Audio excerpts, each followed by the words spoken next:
ಕಲ್ಯಾಣಿ ಹೇಗಿದೆ ಇವಾಗ ಕಲ್ಯಾಣಿಗೆ? ನೋಡ್ತಿದಾರಮ್ಮ. She is out of danger.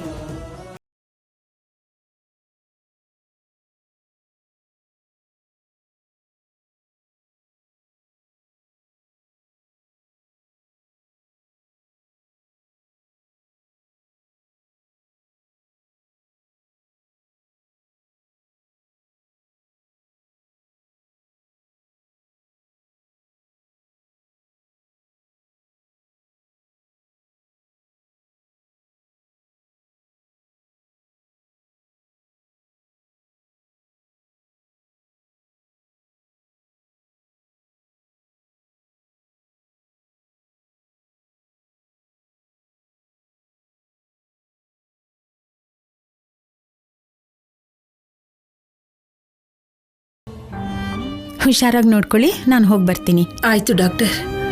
ಕಲ್ಯಾಣಿ ಕಲ್ಯಾಣಿ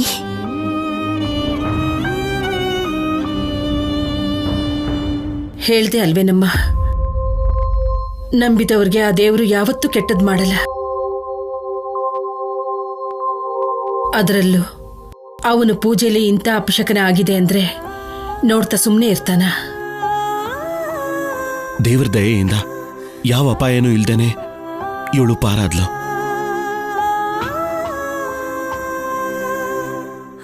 ನೀವ್ಯಾರು ಟೆನ್ಷನ್ ಮಾಡ್ಕೋಬೇಡಿ ಅಮ್ಮ. ಒಂದ್ ಸ್ವಲ್ಪ ಹೊತ್ತಲ್ಲಿ ಪ್ರಜ್ಞೆ ಬರುತ್ತೆ ಅಂತ ಡಾಕ್ಟರ್ ಹೇಳಿದ್ರಲ್ಲ, ವೆಯ್ಟ್ ಮಾಡೋಣ.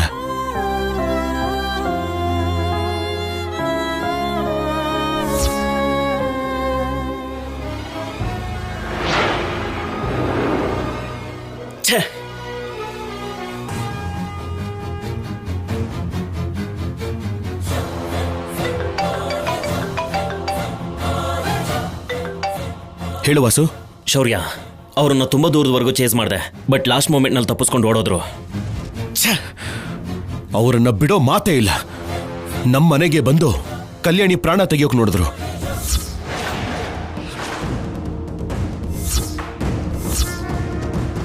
ಇನ್ನೇನ್ ಕೈಗೆ ಸಿಗಬೇಕು ಅನ್ನೋಷ್ಟಲ್ಲಿ ತಪ್ಪಿಸ್ಕೊಂಡು ಓಡ್ ಹೋದ್ರು. ನನ್ನ ಹೆಂಡತಿ ಪ್ರಾಣ ತೆಗಿಬೇಕು ಅಂತ ನೋಡಿದ್ಮೇಲೂ ಕೂಡ ಅವ್ರನ್ನ ಹೇಗ್ ಸುಮ್ಮನೆ ಬಿಡ್ತೀನಿ ವಾಸು? ಆ ಸಂಪದ ಸಿದ್ದು ಎಲ್ಲಿದ್ರೂ ಬಿಡೋದಿಲ್ಲ. ನಾನೀಗ್ಲೇ ಹೊರಟು ಬರ್ತೀನಿ. ಇವಾಗ ನೀನೆಲ್ಗೋ? ನಾಯಿ ಬಾಲ ಡೊಂಕು ಅನ್ನೋ ಹಾಗೆ ಆ ಸಂಪದ ಸಿದ್ದು ಬದಲಾಗಲ್ಲ. ಇಷ್ಟು ಪಾಪ ಮಾಡಿರೋ ಅವ್ರ ಪಾಪ ಸುಮ್ಮನೆ ಹೋಗಲ್ಲ. ಅವ್ರ ಪಾಪ ತುಂಬಿದ ದಿನ ಆ ದೇವ್ರೇ ಅವ್ರಿಗೆ ಏನ್ ಶಿಕ್ಷೆ ಕೊಡ್ಬೇಕೋ ಕೊಡ್ತಾನೆ. ಅವ್ರ ಬಗ್ಗೆ ಯೋಚನೆ ಮಾಡೋದನ್ನ ಬಿಟ್ಬಿಡು. ಹೇಗ್ ಬಿಟ್ಬಿಡು ಅಂತೀರಾ ಅಜ್ಜಿ? ಕಲ್ಯಾಣಿನೇ ಸಾಯಿಸ್ಬೇಕು ಅಂತ ನೋಡಿದ್ರು. ಎಲ್ರೂ ಸಂತೋಷವಾಗಿ ಪೂಜೆ ಮಾಡ್ತಾ ಇದ್ರೆ ಪೂಜೆನೂ ಪೂರ್ತಿ ಆಗದೆ ಇರೋ ಹಾಗೆ ಅಡ್ಡಿ ಮಾಡಿದ್ದಾರೆ. ಅಂಥವ್ರನ್ನ ಯಾವುದೇ ಕಾರಣಕ್ಕೂ ಬಿಡ್ಲೇಬಾರ್ದು.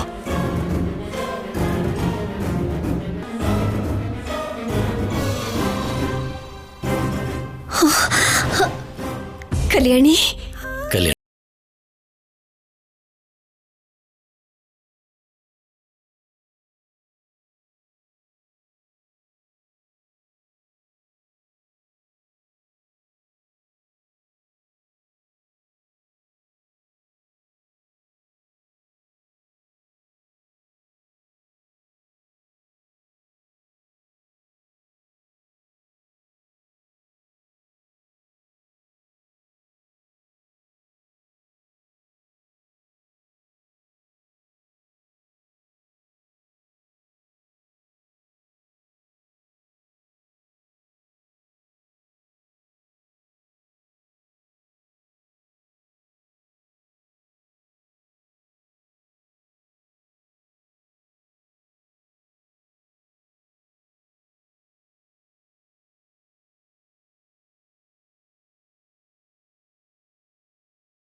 ಕರ್ಕೊಂಡು ಬಂದಿದ್ರಿಂದಾನೆ ನಿಮ್ಗೆ ಹೀಗಾಗಿದ್ದು. ನನ್ನನ್ನು ಕ್ಷಮಿಸ್ಬಿಡಿ ಅಮ್ಮ. ಸುಮ್ನಿರಿ ಬಾಲಾಜಿ. ಅವ್ರ ಹಾಗೆ ಮನುಷ್ಯರ ಪ್ರಾಣದ ಜೊತೆ ಆಟ ಆಡೋ ಕೀಳ್ಬುದ್ಧಿ ನಿಮಗಿಲ್ಲ ಅಲ್ವಾ?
ಮುಗ್ದೋಯ್ತು, ಎಲ್ಲ ಮುಗ್ದೋಯ್ತು. ನಾಳೆ ಅನ್ನೋದು ನಮ್ಮ ಜೀವನದಲ್ಲಿ ಇಲ್ಲ ಅನ್ನೋದು ಅರ್ಥ ಆಗೋಯ್ತು. ಯಾಕೆ ಭಯ ಪಡ್ತಿದ್ಯಾ ಸ್ಯಾಮ್? ಮತ್ತೆ ಏನ್ ನೋಡ್ಕೊಂಡು ಧೈರ್ಯವಾಗಿರೋ ಅಂತೀಯ? ಕಾಣಿಸಿದ್ರೆ ಸುಟ್ಟು ಹಾಕ್ಬೇಕು ಅಂತ ನೋಡ್ತಿರೋ ಪೊಲೀಸ್ ಅವರಿಂದ ತಪ್ಪಿಸ್ಕೊಂಡು ಎಷ್ಟು ದೂರ ಅಂತ ನಾವು ಹೀಗೆ ಓಡಕ್ಕಾಗತ್ತೆ? ಯಾವುದೋ ಒಂದು ಕ್ಷಣ ಅವ್ರ ಗನ್ನಲ್ಲಿರೋ ಬುಲೆಟ್ ನಮ್ಮ ಓಟನ ನಿಲ್ಸುತ್ತೆ. ಹಾಗೇನು ಆಗಲ್ಲ. ಹಾಗೆ ಅನ್ಕೊಂಡಿದ್ದೆ. ಇಷ್ಟು ದಿನ ಶೌರ್ಯಗೆ ನಿನ್ ಮೇಲೆ ಕೋಪ, ನನ್ ಮೇಲೆ ಯಾವುದೋ ಮೂಲೆಯಲ್ಲಿ ಒಂದ್ ಸ್ವಲ್ಪ ಆದ್ರೂ ಪ್ರೀತಿ ಕರುಣೆ ಇತ್ತು. ಇವತ್ತಿಗೆಲ್ಲ ಫಿನಿಶ್. ಈ ಸಲ ಕಾಣಿಸಿದ್ರೆ ನಿನ್ ಪ್ರಾಣದ ಜೊತೆಗೆ ನನ್ ಪ್ರಾಣನೂ ತೆಗೆಯೋದ್ ಖಾಯಂ. ಪ್ರಾಣ ಹೋಗುತ್ತೆ ಅಂತ ಭಯ ಪಡ್ತಿದ್ಯಾ? ಅದಕ್ ಮೀರಿದ ಭವಿಷ್ಯ ಅಂತೂ ನನ್ಗೇನ್ ಕಾಣಿಸ್ತಿಲ್ಲ. ನಾನಿರೋವರೆಗೂ ನಿನ್ ಪ್ರಾಣಕ್ಕೆ ಯಾವುದೇ ಅಪಾಯ ಬರಲ್ಲ ಸ್ಯಾಮ್. ಕಲ್ಯಾಣಿ ಅಂದ್ರೆ ಶೌರ್ಯಂಗೆ ಪ್ರಾಣ. ಆ ಪ್ರಾಣನ ತೆಗಿಬೇಕು ಅಂತ ನೋಡಿದ್ಮೇಲೆ ಇನ್ನು ನಮ್ಮನ್ನ ಅವ್ನು ಜೀವಂತವಾಗಿ ಬಿಡ್ತಾನ?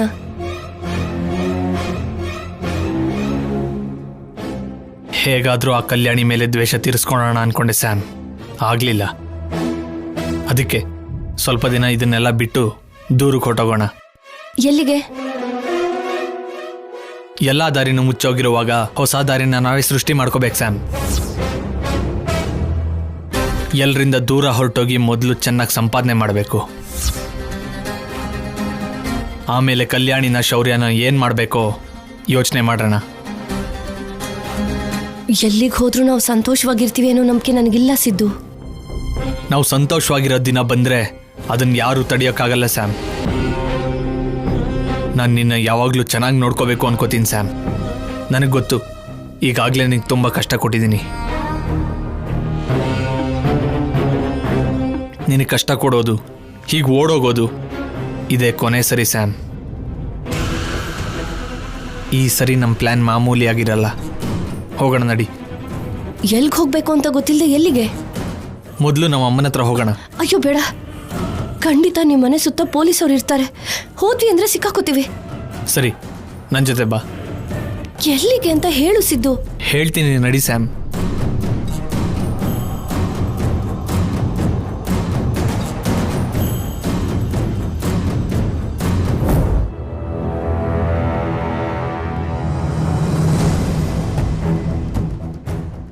ಎಲ್ಲಿ ನಿನ್ ಮಗ?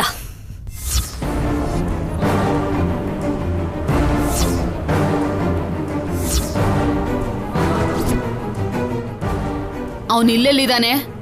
ಯಾವತ್ತೋ ಮನೆ ಬಿಟ್ಟು ಹೊರಟೋಗಿದ್ದಾನಲ್ಲ. ಮದ್ವೆ ನಿಂತೋದಾಗಿಂದ ನಾನು ಅವನ್ನ ನೋಡಿಲ್ಲ. ಸುಳ್ಳು ಹೇಳ್ಬೇಡ. ಆ ಸಿದ್ದು ಇವತ್ತು ಕೂಡ ನಮ್ಮ ಮನೆಗೆ ಬಂದು ಕಲ್ಯಾಣಿನ ಸಾಯಿಸೋದಕ್ಕೆ ನೋಡ್ದ. ನಿನಗೇನಾದ್ರೂ ಮನುಷ್ಯತ್ವ ಅನ್ನೋದಿದ್ಯಾ? ಮಕ್ಕಳನ್ನ ಹೇಗ್ ಬೆಳೆಸ್ಬೇಕು ಅಂತಾನೂ ಗೊತ್ತಿಲ್ಲ. ಮನುಷ್ಯತ್ವನೇ ಇಲ್ದಿರೋ ಮೃಗ ಅವನು. ಅವನಿಗೆ ಪ್ರೇಮ, ಪ್ರೀತಿ, ದಯೆ ಅನ್ನೋದು ಏನೂ ಇಲ್ವಾ? ಇವನಿಗಿಂತ ರಾಕ್ಷಸನೇ ಬೆಟರ್. ತುಂಬಾ ಜಾಸ್ತಿ ಮಾತಾಡ್ತಾ ಇದೀಯ ಅನುಪಮ.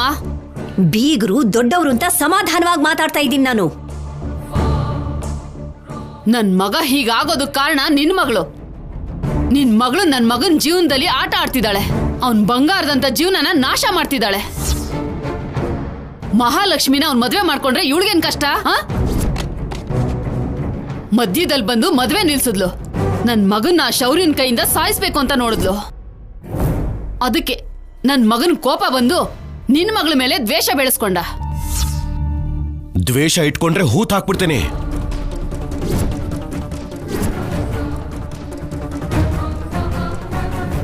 ಹೇಳು ನಿನ್ ಮಗನ್ಗೆ ಶೌರ್ಯ ಸಾಯಿಸ್ತೀನಿ ಅಂತ ಹೇಳಿದಾನೆ ಅಂತ. ಕನ್ಫರ್ಮ್ ಆಗಿ ಅವನು ಮತ್ತೆ ನಿನ್ ಹತ್ರನೇ ಬಂದಿರ್ತಾನೆ. ಸಿದ್ದು, ಶೌರ್ಯ ಆಗ್ಲಿ ಅವನ ಕಡೆಯವರಾಗ್ಲಿ ನಮ್ಮನ್ನು ನೋಡ್ಬಿಡ್ತಾರೆ ಅಂತ ಭಯ ಆಗ್ತಿದೆ. ಇಷ್ಟೆಲ್ಲ ಆದ್ಮೇಲೂ ನಾವು ಮತ್ತೆ ಈ ಮನೆಗೆ ಬರ್ತೀವಿ ಅಂತ ಯಾರೂ ಎಕ್ಸ್ಪೆಕ್ಟ್ ಮಾಡಿರಲ್ಲ ಸ್ಯಾಮ್. ಭಯಪಡಬೇಡ, ನಡಿ. ನಿಜ ಹೇಳು, ನಿನ್ನ ಮಗನ್ನ ಎಲ್ಲಿ ಬಚ್ಚಿಟ್ಟಿದ್ಯಾ? ಶೌರ್ಯ ನಿಜವಾಗ್ಲೂ ನನ್ಗೇನು ಗೊತ್ತಿಲ್ಲ. ಅವನು ಎಲ್ಲಿದ್ದಾನೆ ಅಂತಾನೂ ಗೊತ್ತಿಲ್ಲ. ಆಗಾಗ ದುಡ್ಡು ಬೇಕು ಅಂದ್ರೆ ಫೋನ್ ಮಾಡ್ತಿದ್ದ, ಆದ್ರೆ ಇಲ್ಲಿಗೆ ಬಂದಿಲ್ಲ.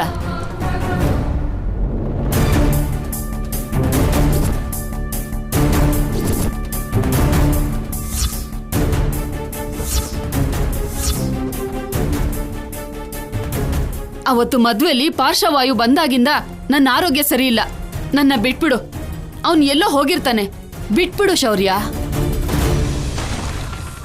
ಹೇಗ್ ಬಿಟ್ಬಿಡ್ತೀನಿ ಅವನ್ನ? ನನ್ನ ಕಲ್ಯಾಣಿನ ಈಗಾಗ್ಲೇ 3 ಸಲ ಸಾಯಿಸ್ಬೇಕು ಅಂತ ನೋಡಿದಾನೆ. ಅವನನ್ನ ಕ್ಷಮಿಸೋ ಮಾತೇ ಇಲ್ಲ. ಅವನನ್ನು ಮಾತ್ರ ಅಲ್ಲ, ಆ ಸಂಪದಾನು ಕೂಡ.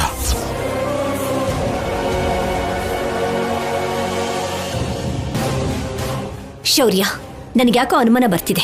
ಮನೆಯಲ್ಲ ಸ್ವಲ್ಪ ಹುಡುಕು. ಸರಿಯಮ್ಮ, ನಡಿ.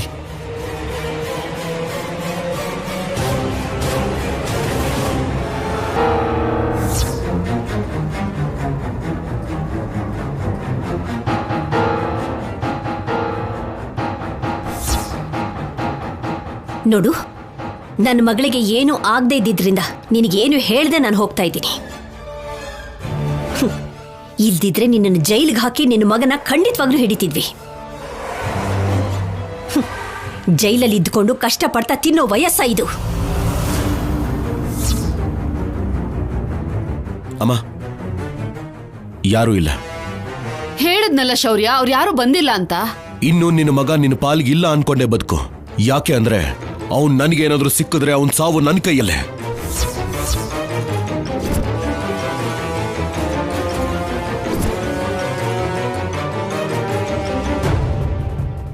ಅಮ್ಮ, ನಡಿ.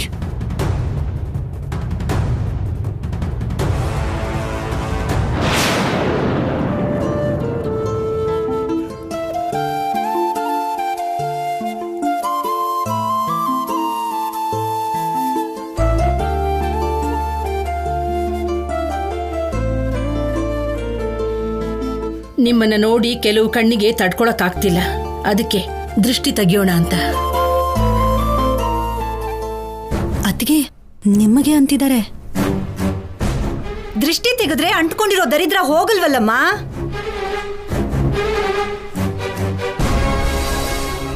ಅರ್ಥ ಆಗ್ಲಿಲ್ವಾ ಅಮ್ಮ? ನಿನ್ನ ಮೊಮ್ಮಗಳು ಈ ಮನೆ ಕಾಲಿಡೋಕ್ಕೂ ಮುಂಚೆ ನನ್ನ ಮಗನ ಜೀವನ ಚೆನ್ನಾಗೇ ಇತ್ತು. ಇವಳು ಈ ಮನೆ ಕಾಲಿಟ್ಲು, ಸಂತೋಷ ಅನ್ನೋ ಮಾತಿರ್ಲಿ, ಮನ್ಸಿಗೆ ನೆಮ್ಮದಿ ಕೂಡ ಇಲ್ದೇ ಇರೋ ಹಾಗಾಗೋಯ್ತು. ದಮಯಂತಿ,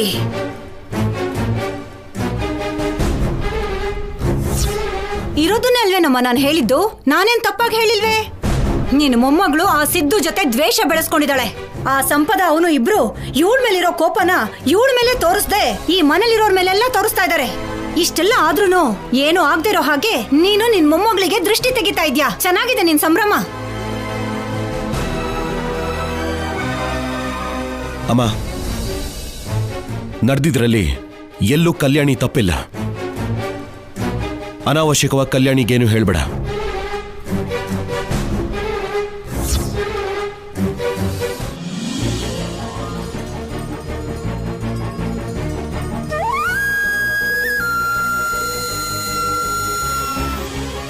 ಅವ್ರ ದೃಷ್ಟಿ ಇವ್ರ ದೃಷ್ಟಿ, ನಿಮ್ಮನ್ನ ಹೊಟ್ಟೆ ಕಿಚ್ಚಲ್ಲಿ ನೋಡೋ ಯಾರೊಬ್ಬರ ದೃಷ್ಟಿನೂ ನಿಮಗೆ ತಾಗ್ದೇನೆ ಇರ್ಲಿ. ಅತ್ತಿಗೆ ಹೋಯ್ತು, ಅಂತ ನಿಮ್ಮ ಮರ್ಯಾದೆ ಹೋಯ್ತು ಅತ್ತಿಗೆ. ನಾನಾಗಿದ್ರೆ ಏನು ತಿಂದೇನೆ 1 ವಾರದವರೆಗೂ ಹಸುವಲ್ಲೇ ಇರ್ತಿದ್ದೆ. ಅಬ್ಬಬ್ಬಬ್ಬ, ಎಷ್ಟು ದೃಷ್ಟಿ ತಾಗಿತ್ತೋ.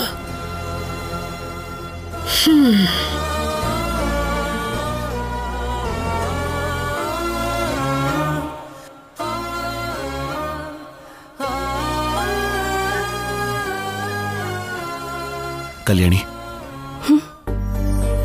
ನೀನ್ ಯಾವುದಕ್ಕೂ ಬೇಜಾರು ಮಾಡ್ಕೋಬೇಡ.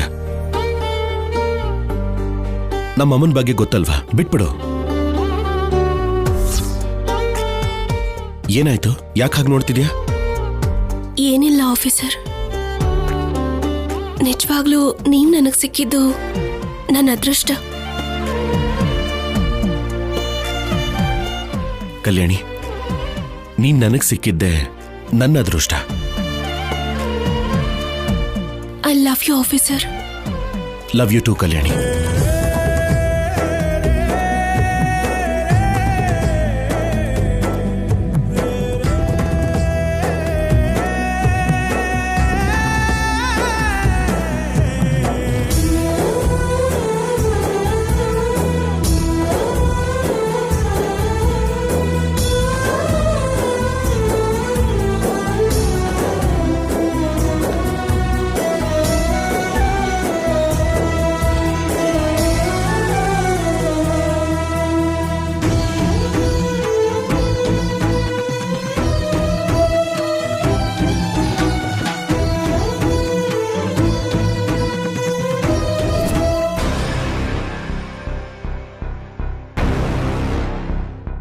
ನಿಮ್ಮನ್ನ ಹೊಟ್ಟೆ ಕಿಚ್ಚಲ್ಲಿ ನೋಡೋ ಯಾರೊಬ್ಬರ ದೃಷ್ಟಿನೂ ನಿಮಗೆ ತಾಗ್ದೇನೆ ಇರಲಿ.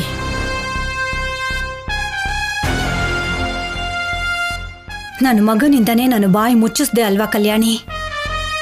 ನಿನ್ನ ಸುಮ್ಮನೆ ಬಿಡಲ್ಲ. ದಮಯಂತಿ ಆಟ, ದ್ವೇಷ ಇಟ್ಕೊಂಡಿರೋ ಹಾವಿನ ಜೊತೆ ಚೆಲ್ಲಾಟ ಎರಡು ಒಂದೇ ಅಂತ ನಿನಗೆ ಸದ್ಯದಲ್ಲೇ ಅರ್ಥ ಮಾಡಿಸ್ತೀನಿ. ಅತ್ತಿಗೆ ಏನು ಎದೇಳಿ.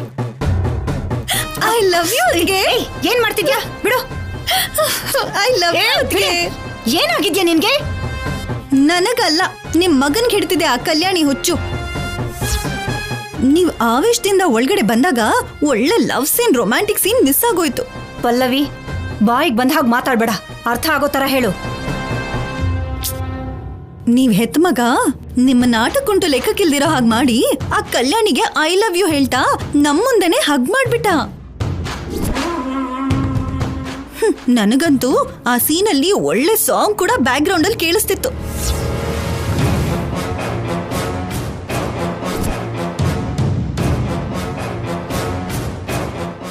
ಐ ಲವ್ ಯು ಅಂತ ಹೇಳಿದ್ನಾ? ಮೊದ್ಲು ಆ ಕಲ್ಯಾಣಿ ಐ ಲವ್ ಯು ಹೇಳಿದ್ಲು, ಆಮೇಲೆ ನಿಮ್ ಮಗ ಕರ್ಗೋಗಿ ಐ ಲವ್ ಯು ಟೂ ಅಂತ ಹೇಳ್ದ. ಏನಾದ್ರೂ ಆಗ್ಲಿ ಅದ್ಕೆ, ಈ ಕಲ್ಯಾಣಿಗಿಂತ ಆ ಸಂಪದಾನೇ ಬೆಟರ್. ನೀವಂದ್ರೆ ಅವಳಿಗೆ ಸಾಯೋ ಅಷ್ಟು ಭಯ. ಆದ್ರೆ ಈ ಕಲ್ಯಾಣಿ ನಿಮ್ಮನ್ನ ಹುಳಕ್ಕಿಂತ ಹೀನಾಯವಾಗಿ ನೋಡ್ತಿದ್ದಾಳೆ. ಅಷ್ಟಕ್ಕೂ ನಿಮ್ ಮಾತನ್ನ ಲೆಕ್ಕಕ್ಕೆ ತಗೊಳ್ಳೋದಿಲ್ಲ. ಫೈನಲ್ ಆಗಿ ಒಂದ್ ಮಾತ್ರ ಹೇಳ್ಬಲ್ಲೆ ಅದ್ಕೆ, ನೀವ್ ಆ ಕಲ್ಯಾಣಿನ ನಿಮ್ ಮಗನಿಂದ ದೂರ ಇಡ್ಲಿಲ್ಲ ಅಂದ್ರೆ ನಿಮ್ ಮಗ ನಿಮ್ಮಿಂದ ದೂರ ಆಗೋದು ಗ್ಯಾರಂಟಿ. ನಾನ್ ಹೇಳೋ ಅಷ್ಟು ಹೇಳಾಯ್ತು, ಆಮೇಲೆ ನಿಮ್ಮಿಷ್ಟ.